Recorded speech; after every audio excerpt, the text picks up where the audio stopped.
Your dog draining that water bowl like it can't get enough is not just a thirsty afternoon. It can be one of the first signs that kidneys are starting to lose ground.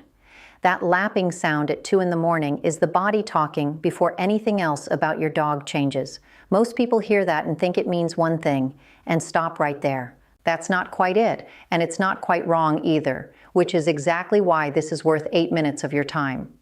Because a dog drinking noticeably more water than usual can point to kidney trouble, sure, but it can just as easily point to something else entirely, something that looks identical at the bowl and needs a completely different kind of help. Guessing which one you're looking at from across the kitchen is where most tutors get stuck. So before anything else, grab a mental note or an actual notebook if you've got one nearby, because by the end of this, you'll know exactly how to tell the difference between a dog that's just thirsty and a dog whose body is asking for a closer look, and the one number that turns a feeling into something a veterinarian can actually work with. If you noticed this and felt a small stab of guilt, wondering how long it's been going on before you caught it, let that go right now. Nobody watches a water bowl with a stopwatch. Dogs are quiet about this kind of change. It builds slowly, a little more here, a little more there, until one day you're standing in the kitchen refilling the bowl for the second time before lunch and thinking, wait, is that new? The fact that you noticed at all, that you're here trying to figure out what it means instead of shrugging it off, already puts you ahead of where most tutors are when this gets caught. Here's the mix-up almost everyone makes at the bowl. One camp shrugs it off. It's probably just the heat or the extra walk. Nothing to worry about. The other camp jumps straight to the scariest word they know and spends the next 3 days convinced the worst has already happened. Neither one is actually looking at the dog in front of them. The truth sits in the middle, and it's a lot more useful than either extreme. Increased thirst in a dog is real, it's trackable, and it has a handful of common causes: kidney disease, diabetes, a hormone condition called Cushing's disease, or just plain heat inactivity. The move was never supposed to be diagnosing your dog from the couch based on a video. It's measuring how much your dog actually drinks over a full day and bringing that number to a veterinarian instead of a guess. Chase the wrong cause and you waste time. Ignore a real one and you waste more than time. So what's actually happening inside a dog whose water bowl empties faster than it used to? Kidneys work a bit like a filter that also decides how much water the body gets to keep. A healthy filter holds on to water efficiently and only lets go of what's genuinely extra. When kidney tissue starts losing function, that filter gets sloppier. It lets more water slip through into the urine than it should, so the body compensates by drinking more just to keep up with what's leaking out.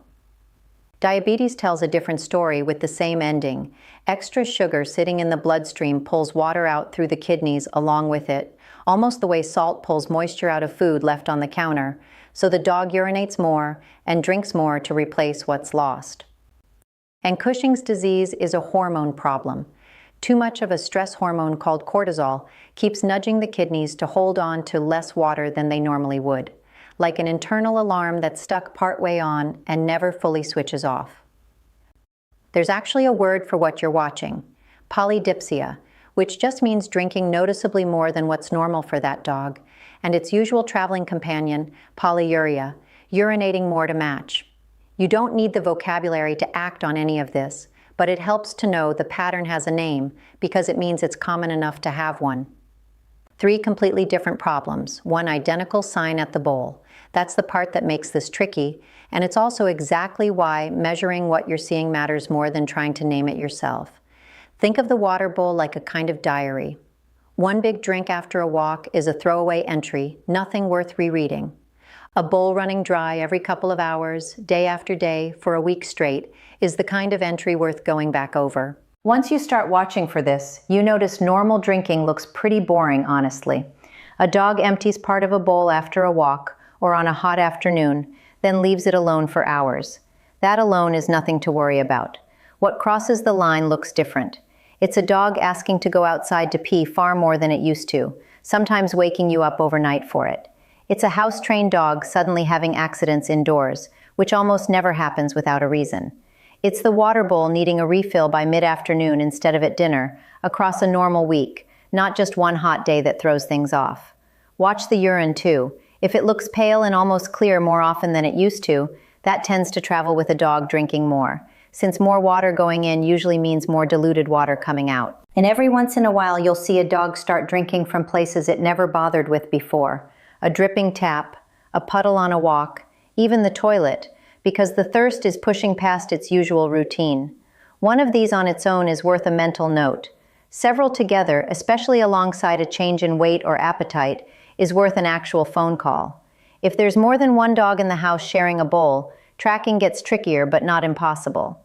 Separate the dogs into individual bowls for a few days, even just at meal times, so you're measuring one dog's intake instead of guessing whose thirst is actually driving the number. It sounds like extra effort for something this small, but a shared bowl is exactly how this sign slips by unnoticed for months in a multi-dog household. If any of that sounded a little too familiar, hang on to that thought, because in a minute you'll get the exact number that turns it from a feeling into something you can act on. But first, since you've made it this far and you're clearly the kind of tutor who pays attention to the small stuff, this next part matters. Comment which city or state you're watching from. That's genuinely fun to see across a video like this. Hit subscribe if this kind of practical breakdown is useful to you, and a like helps this reach other tutors staring at their own water bowl wondering the same thing tonight. And here's the part most people miss, watching all of this from the outside. What you're noticing at the bowl rarely stands completely alone. A dog drinking more than usual tends to travel with a few quieter companions, a shift in appetite, a little less energy on walks, a coat that's not quite as glossy as it was a season ago. Small things that only start to add up once you see them together as one picture, instead of separate little worries. If you're not sure how the pieces of your own dog's picture fit together, or which one deserves your attention first, we put together a free 2-minute quiz that maps that bigger picture and shows you exactly where to begin. The link's in the pinned comment, or you can scan the QR code on the screen. Take it after this one, though, because the most important part of what you came here for is still ahead. Picture a dog like an 8-year-old Cavalier named Winnie, the kind of dog who always finished her evening walk with one big drink and then left the bowl alone until morning. Over a few weeks, her tutor noticed the bowl needed topping off by mid-afternoon instead of staying full until dinner, and Winnie started asking to go out around 3 in the morning, which she had never done in her life. Her tutor started measuring what went into the bowl, kept a simple log for 4 days, and brought it to the veterinarian along with the pattern of overnight trips outside. Blood work pointed toward early kidney changes, and with a prescription diet and regular follow-up, Winnie's numbers settled and the overnight wake-ups mostly stopped. Not every case unfolds exactly like this one, and the cause behind it isn't always the kidneys, but catching the pattern early and letting a veterinarian confirm what's actually going on tends to be what makes the real difference. Here's the part that's easy to miss if you only think about today. Left alone, a mild increase that gets waved off as nothing doesn't usually stay mild. Whatever is behind it, kidney, hormone, or otherwise, tends to keep progressing quietly in the background because dogs compensate remarkably well until a large share of the underlying function is already gone. That's not meant to scare you. It's meant to explain why this particular sign gets caught late so often.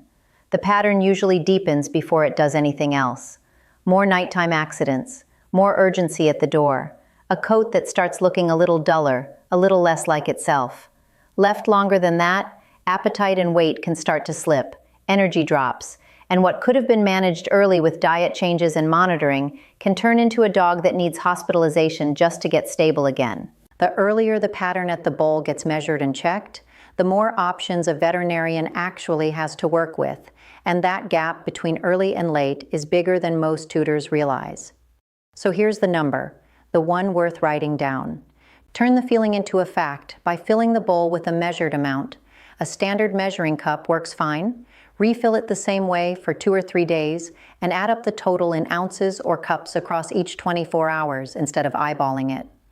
As a rough reference only, not a diagnosis, a healthy dog of average size tends to drink somewhere around ½ an ounce to 1 full ounce per pound of body weight each day. So a 20-pound dog landing consistently well above that range, especially alongside more frequent urination, is worth bringing to a veterinarian rather than filing under normal thirst. This isn't a hard cutoff. Diet, weather, and activity all shift the number a little, which is exactly why tracking a few days beats judging off one.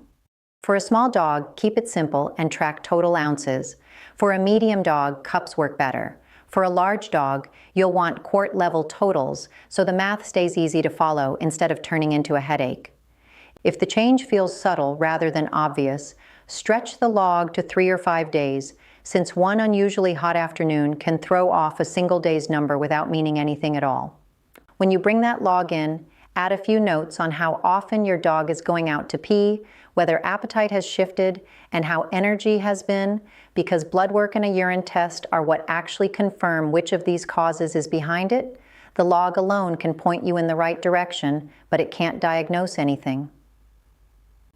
One more distinction worth keeping in your pocket: heat-driven thirst usually eases within a day or two once the temperature drops, or your dog spends more time indoors, while thirst tied to something like the kidneys or a hormone issue tends to hold steady or keep climbing, no matter what the weather does. If the extra drinking outlasts the heat wave that seemed to explain it, that's your cue to actually start the log. And here's the one thing worth saying clearly, because it trips people up: never restrict how much water your dog can drink to try to manage this at home. That's genuinely dangerous. It can lead to dehydration fast, and it doesn't fix whatever is actually going on. It just hides the one sign you were trying to catch in the first place. Always leave water out, full and available no matter what the log shows you. A few flags mean don't wait on the log at all. If the extra drinking shows up alongside vomiting, lethargy, a swollen belly, or a real drop in appetite, that's a call to the vet today, not after a few days of tracking. Same goes if a young or middle-aged dog suddenly starts drinking heavily with no obvious explanation like a heat wave or a hard hike. Sudden onset in an otherwise healthy dog deserves faster attention than a slow shift in an older dog. It's worth saying plainly that not every case reads clean. Sometimes the numbers come back borderline, or a dog drinks more for a stretch and then settles back down on its own. And that doesn't necessarily mean nothing was ever going on. It can just mean the picture needs another look in a few weeks. A single reading can mislead in either direction, honestly, which is part of why the follow-up conversation with your veterinarian ends up mattering as much as the first one.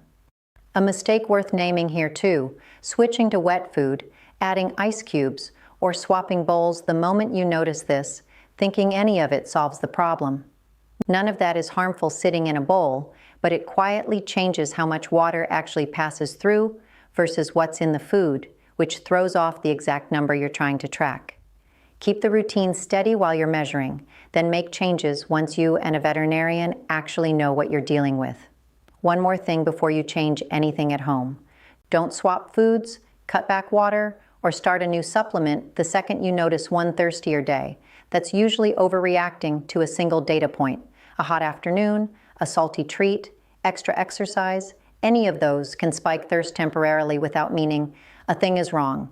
Give the pattern a few days to prove it's real, log it properly, and let a veterinarian's blood work settle the direction instead of guessing and changing 3 things at once.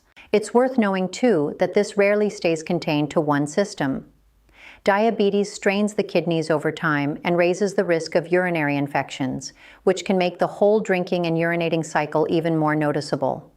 Cushing's disease shows up in the adrenal glands, but it often shows on the outside too: a slightly pot-bellied look, thinner fur, since that stress hormone touches nearly every system it passes through.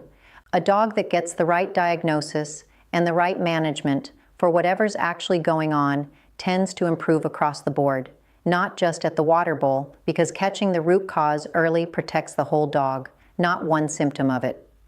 Once a cause gets identified and managed, the water bowl doesn't stop being useful. A quick check-in every few months, especially around big season changes when heat can muddy the picture, keeps you ahead of any drift instead of waiting for the next dramatic spike to notice. For a dog already on a prescription diet or medication for one of these conditions, a veterinarian will usually build recheck blood work into the plan anyway, and the bowl becomes a simple thing you glance at between visits rather than something you have to relearn from scratch. A quick number worth remembering: kidneys can lose a significant share of their working tissue, often cited as roughly 2/3, before standard blood tests even start showing clear abnormalities. That's part of why a behavior change you can see at home, like a dog drinking more, sometimes shows up before anything a lab test would catch, and it's exactly why the bowl matters as much as it does. Senior dogs make up a disproportionate share of new diagnoses across all three of these causes, which is part of why so many veterinarians ask about water intake at nearly every senior wellness visit, whether or not a tutor brings it up first. None of this is a lifestyle problem the pet industry particularly wants you to notice either. Flavor drops for water, novelty fountains marketed as the fix for a dog drinking oddly, none of that mentions that a real change deserves a veterinary look before a new gadget. Nobody profits from telling you to grab a measuring cup you already own and make a phone call. That part's free. What sells is the new bowl, the new filter, the supplement promising kidney support with no blood work behind it at all. None of that is harmful sitting on a shelf, but it doesn't replace figuring out why the drinking actually changed, and leaning on a gadget instead of an answer is how something real gets missed for months. So here's where that leaves you tonight. Fill the bowl with a measured amount and start the log today, not next week. Watch for the signs that go beyond just thirst, the accidents, the pale urine, the shift in energy or appetite. If the numbers land where they shouldn't, or the pattern doesn't ease up after a few days, that log goes straight to your veterinarian, and you let blood work do what a water bowl never can: actually name what's going on. Before you go, if this helped you see your dog's water bowl a little differently, subscribe. And that free 2-minute quiz is still waiting in the pinned comment or the QR code on screen whenever you're ready for it. Whatever the log ends up showing, go fill that bowl all the way up and give your dog a scratch behind the ears while you're at it. They've been trying to tell you something, and now you actually know how to listen.